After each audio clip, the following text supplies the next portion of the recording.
Welcome to the Smart Business Revolution. Revolution. Revolution. Revolution. You want a revolution? You say you want a revolution? Revolution. The revolution. It's going on right now.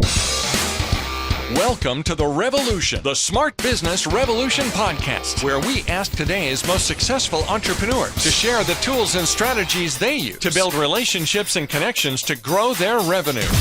Now, your host for The Revolution, John Corcoran.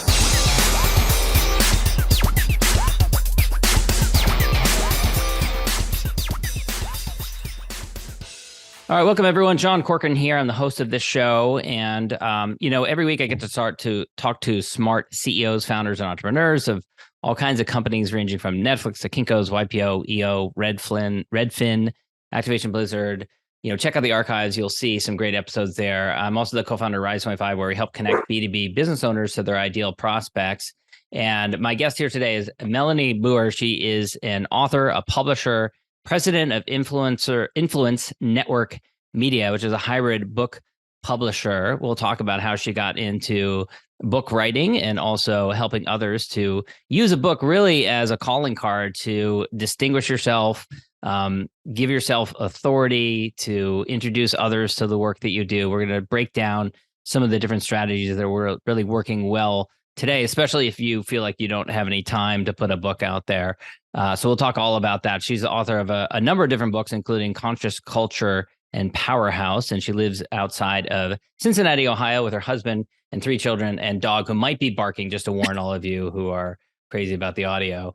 And of course, this episode brought to you by my company, Rise 25, where we help B2B businesses to get clients, referrals, and strategic partnerships with Done For You podcasts and content marketing. And you can learn more about it at rise25.com. All right, Melanie. So first of all, pleasure to have you here. And I love to ask people about entrepreneurial endeavors as they were that they engaged in as a kid. And I know you were out there doing paper routes and things like that and trying all kinds of different things. Tell us about some of the different little stuff that you did as a kid, testing around little business ideas. Of course. I mean, I did have a paper route. I remember my dad making me do that. I don't know if I love that, but I definitely started working at a young age to make that happen.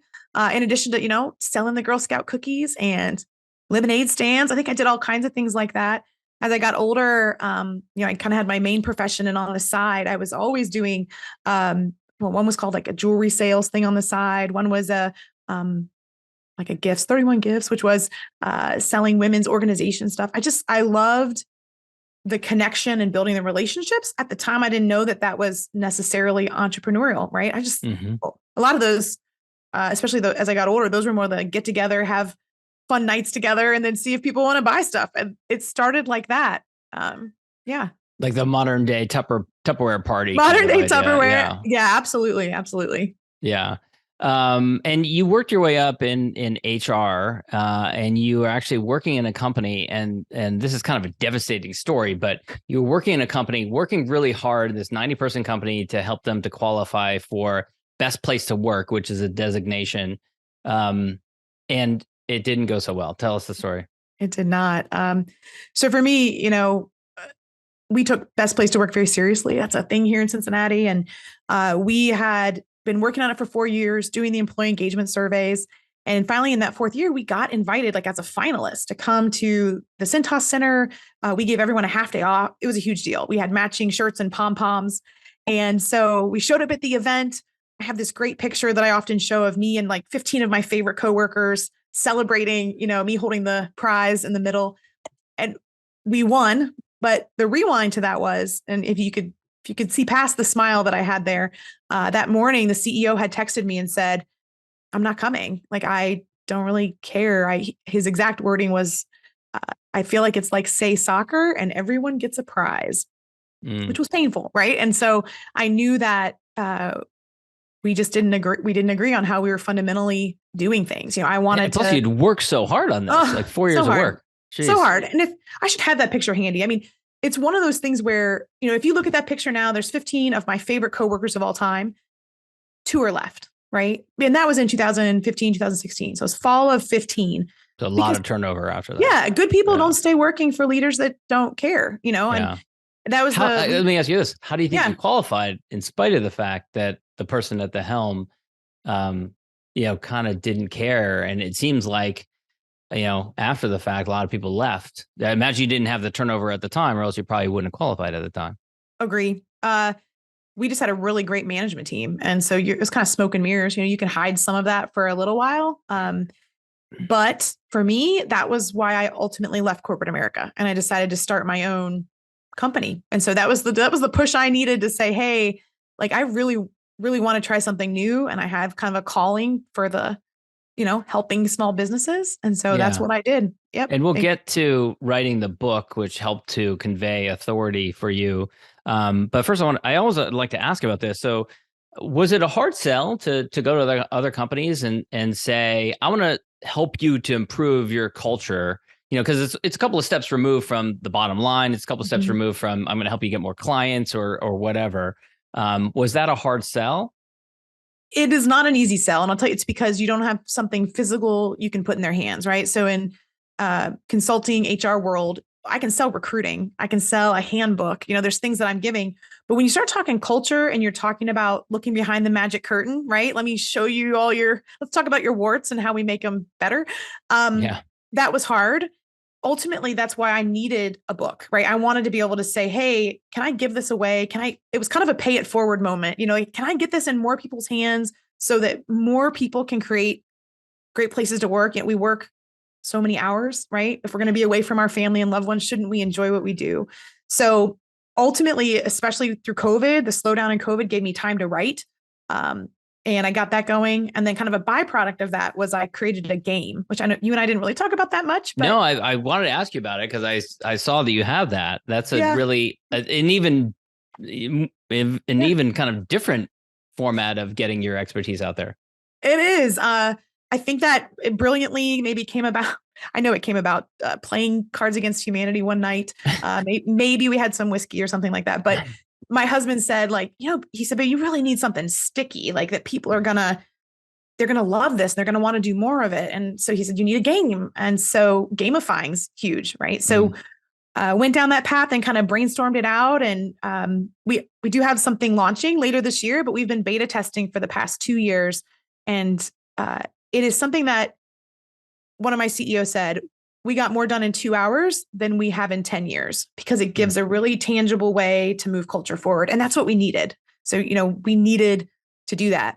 So it just took the culture card game and whiskey, all your clients, you say. It did. Whiskey. It did. Give your employees whiskey. I know. Well, and you brought up a good point. Like most CEOs, we did a survey. 100% had a financial plan. 97% had a strategic plan. 95% had marketing plan. And when we asked them, well, how many of you have a people or culture plan? It was less than 10%. We had also asked them, well, how important is that to your business? How important are people and culture to driving your bottom line? And that question is really important. And that was scale of 1 to 5, a 4.8. So the answer was, it was wildly important, but less than 10% had a plan. So we knew, right, smart business people, we had to bridge that gap. And that's what the book, the game, that's what we were trying to do, is give people a tangible plan and get in that elite 10% that plan for company culture. So let's talk about some of the challenges that you experienced with the book before you wrote it and how you overcame them, because, the challenge that so many people talk about when they think about writing a book is, I don't have the time, or what do I write about, or where to get started? Talk about some of those barriers that you personally faced. Sure. I definitely, as an entrepreneur, I had the thought of how am I going to want to pay for this? Like I could probably just do this all myself because I'm so smart. But then you start doing things like, well, I don't really have cover design experience. So because I didn't know what I was doing, I had more time. I spent tons of time researching, finding people, piecing it all together. If I had known there was someone who could help me and do all that for me, I would have loved it. Example, I love my book cover, but I spent, $1,200 just on that because I didn't know how to set it up for an ebook and a paperback, or, what else? What other? I'm trying to think of the roadblocks I ran into. Like, I didn't know how to get on Amazon. I didn't know how to how do I pick what categories that I might be able to be a bestseller in? I knew, I'm pretty good at writing and I know how to use Word. I know how to set up, margins, but I had no idea how to format and actually get it, because you think about a book, right? It's front and back pages. You got to have it Got to have it. There's certain formatting. There's actual softwares that do this for you. So I didn't know how to do those kinds of things. And I just needed some tips and tricks. Like I thought I had to sit at my keyboard and like pound out, writing. Yeah. When actually like there's a lot of voice to text and things like that you can do. You don't have to get carpal tunnel writing. Yeah. Yeah. Yeah. And then what about, I say sometimes that people, they think that to write a book, they have to go into like a shed, like a writer's shed and pound away at the keyboard for 6 months without talking to anyone. But it actually is an amazing tool for networking. It's an amazing tool for building relationships. I've used it that way, where in the course of writing a book, used it to reach out to people that you maybe wouldn't otherwise have a chance of having a conversation with.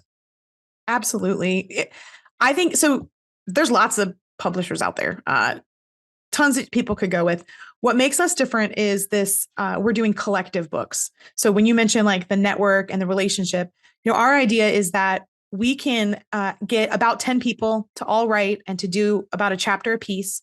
And we do all the heavy lifting, the behind the scenes, right? Publishing, formatting, editing, proofing, cover design, all that stuff. And we just allow people to focus on getting their writing done. So we say their responsibility is their chapter, their headshot, their bio. That makes it so much easier, right? It cuts down on time. We help them with the knowledge piece and how to get it done. And it helps with the money piece because you get to divide the cost and you're paying, 1/10 of the cost. So we really feel like we've removed a lot of the barriers to help people do that. And then the magic behind it really happened when you get this lift by getting your book into these 10 people's networks, right? Like everyone has a network. And so when I wrote my solo, I had to find my own 300 people that were willing to support me and buy the book and give me, reviews. And that was kind of painful. Right. You didn't have the leverage of others doing it together. Yeah. But that leverage and that lift, when you can say, hey, to these 10 people, like if you just need like 30, like, do you have 30 people that can support us? And everyone has at least that. And so there's a definite magic behind that. And it not only brings people closer, when I'm talking to people, we're going to do a culture book this next year. So anyone that has a passion for culture like I do, I'm only one way to do it. I'd like to fill those out. But the whole idea that how can we come together and write this amazing book and you don't have to do all the heavy lifting. Yeah. And so your subsequent books, you took this other approach where you did a book collectively with 10 or so other people. Mm-hmm. I did. So I have 6 now. So I have a solo and then 6 collective books. They're all nonfiction. They're all based on business. So we're not writing about, werewolves or romance or anything like that. Yeah. But the intent is really just how do we help you use this to make your business better? It's not about number of book sales. It's if I write this and it will help me open doors to get a speaking engagement. It will help me open doors to get on a podcast or maybe to land a client. You can land one client or get a speaking gig, and it's already paid itself back in its investment. Yeah. And so talk a little bit more about that. Like once you have the book out there, how do you send it proactively out to everyone under the sun? Are you more strategic about it? Do you bring a stack every time you go to a networking event or a conference? Yeah. We encourage people to do different things. Again, different people write for different reasons. Some want it for speaking gigs. You'll have someone say, well, I don't know how to be a paid speaker. It's something that you can use to foster that. So someone might say, well, I can't pay you to speak. And you'd say, well, can you buy 100 books for the audience? Yeah, we can do that. And then you're making money. So you're kind of adding it in. We have some people that want to use them for book clubs, or they want, there's different things that people are using them for. Most of the time, it's just the credibility and visibility, getting their name out there, making things happen. We do sell them on Amazon, but we really encourage our authors to go out and sell them to their markets without us. So when we sell those on Amazon, they're coming back to Influence Network Media, unless you have an external collective. So let me describe that real quick. If we're the leaders of it, I&M, so if I'm corralling all the cats and I bring in the authors, then we own the royalties, whatever. And that some people love, right? I pick a theme like culture and I bring in people and they're excited. They don't really care about the royalties. They just want to write a book. Yeah. But then we have some leaders that they're passionate about something. They want to write about leadership. They want to write about, I have one person that said, I want to write about financial knowledge and how we aren't taught the right things as kids. And then here we get older and it's like kind of that, what's the word? Financial acumen, but right for kids, we don't have financial knowledge for kids. that. Mm-hmm. And she said, so I want to pull in different people. And so maybe it's a little bit retirement. It's a little bit teachers, who is it that could write in this book with me? So when she's the collective leader, so that's an external leader, she gets all the royalties. She gets all the, so we're not setting it up where we're trying to take all the profit. We're trying to share and get people doing that. Yeah. So you can be the one who's just collecting people together and bringing them. And then a company like yours will help with all the back end, all those different pieces. Absolutely. Yeah. Absolutely. Yeah. What are some interesting, people love to talk about marketing strategies. So what are some interesting guerrilla marketing strategies or things like that you've seen people use in order to get more attention for their book? Yeah. I mean, we probably see a lot of traditional stuff. I mean, we're definitely blowing up the LinkedIns and the social medias. Everyone has a different expertise. So you'll see some people more into making videos and TikToks, you know what I mean? So we see that kind of happening across the board. Trying to think of anything that's really untraditional. We've had people that it depends what their job is. We've had professors at universities that are like, hey, all of a sudden they've got a new book in their curriculum that's required to be read. Reach out, talking with people. I don't know if there's anything too crazy. I think, again, it goes back to you aren't pushing as hard because everyone has this group of people that are willing to get the book out for you. So it doesn't require the crazy guerrilla marketing strategies that you might need if you don't have other teammates which kind of goes back to your roots. Cause I know you're a big fan of networking. You were head of a BNI chapter. You have another business that you launched that's around networking. So it totally makes sense that this is kind of your superpower and you'd combine it with the idea of this medium. Absolutely. Well, and that's what Powerhouse is. So that book, Powerhouse, was the name of our chapter. And everyone in there was a business. So it was the B2B people. So, we had our IT financial advisor, the marketing person, even the person who did credit card processing. He said, I could never write a whole book about this. You're right. I said, but could you write an amazing chapter? And he was like, yeah, I sure could. So we did that with Powerhouse. It's actually, it's been a really cool thing where now we're all experts. Of course, I wrote the HR chapter and culture chapter, and we got to do that together. We did a book signing event and happy hour. Maybe that's unconventional. Maybe that's one of those ways that we share stuff. I hate to bring up drinking again, but we do like to have happy hours and those kinds of things. But I love that idea. So if you are networking and you have a group of people who you love and you already pass business with, they're in your like, know, and trust. Wouldn't you want to see their names on a book cover with you? And we're starting to see that growing right now where people are like, yeah, I actually do. I want to make that happen. Now, what about different mediums? So do you recommend always putting it into a paper copy, or do you just do Kindle? Do you always recommend doing an audiobook version? And audiobooks in themselves have been evolving a little bit because you see kind of a confluence between podcasts and audiobooks. There's some content that's coming out that kind of seem like a hybrid between the two.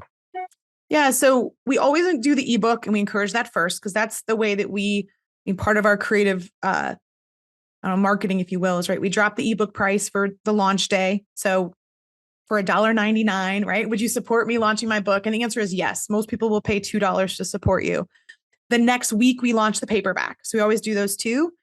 And the reason why there's that delay, right, is to get people to support you with the ebook. Yeah. And then we're not pushing the paperback sales because I want to get those in our authors' hands and let them sell them for profit, not for my company. We've had people ask about Audible. We know that that's of interest. It's just another expense. So for an added price, sure. We can do Audibles. When it's a collective, it's a little more challenging, right? You need all the authors to agree to turn it to an Audible. We've even said, hey, if everybody reads their chapter, and we could put them together. But you and I know not everyone has the proper space, right? Whether that's the microphone, whatever, the dogs in the background. So we're trying to figure out exactly how to make that with a group. And we do have voiceover people or people that are willing to record the whole thing. But again, you need then the whole group to say yes. We all want to do it. We would like to. And just depends on the return, right? It can be pricey to go through that, to do all the editing. Right now, I think we have Audible creation well, I don't want to get into pricing. It's on our website. There is an added cost to do it. I was going to mention around, so the books themselves, as I'm looking at your books are the physical book, the paperback is, $20. It's not inexpensive. But I actually think that conveys some authority. When I see a physical book, a paperback book that an expert has, and it's $2.99, I'm thinking like, why is that so cheap? And it kind of, to me, it devalues. So is there some deliberation around that? I mean, there's a little bit of method to the madness. Amazon we do all of our publishing through Amazon. They have a print on demand functionality, and they will tell you how much it costs to print per book, right? And that includes getting it all set up. You can do what your cover design, getting that all in there. It's the printing and getting it to you, so shipping, right? So there's an author price for that, and then you can turn around and charge. And you do want to make a little bit of money back, right? Yeah. They set their own Audible prices. So like you have no control over, so that's another kind of gamble with Audible. And ebook prices, that's hard one too, right? People can read the ebook, they can get it out and do it easily for their launch day. But there's some weird things that happen with ebooks too. Like Amazon doesn't give you full credit for selling it if the people don't actually read it. So, hey, that's a tip. Go and read your ebooks, click to the end. Like I make sure now I always click through. I always mark them as read because I'm like, I think the authors should get more credit and Amazon should get less. I didn't even know that was a thing. I mean, I don't think I've ever marked any of my ebooks read. Well, hopefully now everyone will do it because I remember thinking that too. Like, Amazon literally they don't have to, I don't know why they do that. I guess because they don't want to make sure that it's false book sales, right? Like if my mom and aunt and all my family members bought it, but no one ever read it. Well, it's not a top seller, right? Yeah. So they want to know people are reading the books. Got it. So you got to be sure to communicate that to your supporters that are going to be out there buying it in the early few weeks. Any other ideas or thoughts around, before we wrap things up, around using a book specifically in the business context to, support and grow your business, get clients, referral partners, that sort of thing? Yeah. I mean, I do think a book is kind of a really creative and new way, kind of like a business card on steroids. And it has been something that has been so helpful to my business, building instant credibility, visibility, getting it out there. We've seen some great things even from our authors where they've said, hey, I was able to connect people with, hey, I'm a marketing person, but I don't do sales funnels. So I was able to connect a client who needed that.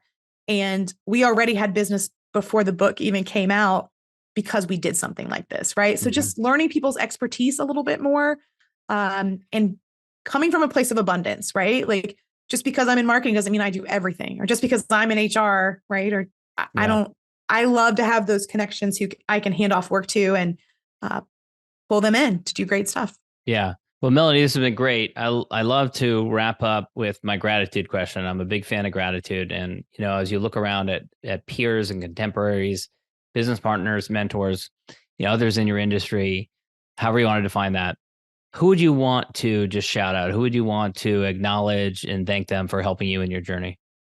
I love that question, John. So Jody Brandstetter. Jody is my business partner in Influence Network Media. But for her, I never would have thought we would be helping people do this. And she is the yin. I am the sales and marketing fun. She is a great businesswoman, attention to detail. She's pushes me out of my comfort zone all the time, which I need. And I just really appreciate all that she's done to kind of help, keep pushing things forward, thinking of new things, being creative, and encouraging me down this new path. That's awesome. Melanie, thanks so much. Where can people go to learn more about what you guys do? Yes, would love for people to check out overnightauthor.com. Overnightauthor.com. You can actually get a free chapter, which will tell you all the different ways that you can use a book to market your business. Excellent. Thanks so much. Thank you. Thank you for listening to the Smart Business Revolution podcast with John Corcoran. Find out more at smartbusinessrevolution.com. And while you're there, sign up for our email list and join the revolution. Revolution. And be listening for the next episode of the Smart Business Revolution podcast.